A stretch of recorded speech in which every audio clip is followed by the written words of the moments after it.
でも科学的にそうやって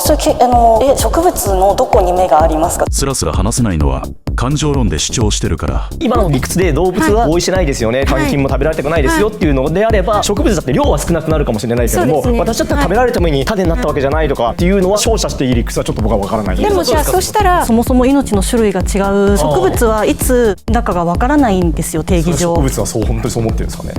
でも科学的にそうやって植物はいつだかがわからないって。動物もいつだかわからなければもしかして動物はやっぱ心肺停止とか脳死とかいつだかわからないってどうやって確認したんですか？そうなんですよね。そういうなんですか、そういう研究者というか根っこを引っこ抜いただけだとないよねみたいなことっていう人もいれば、だって思う人もいるし、一体どこが正解かがわからないままじゃないですか。だったら食べていいよねってことですか？というか植物のどこに目がありますか？でももしかしたら食べられたいという動物がいるかもしれないじゃないですか。いやみんな逃げません。いやそれは分からない。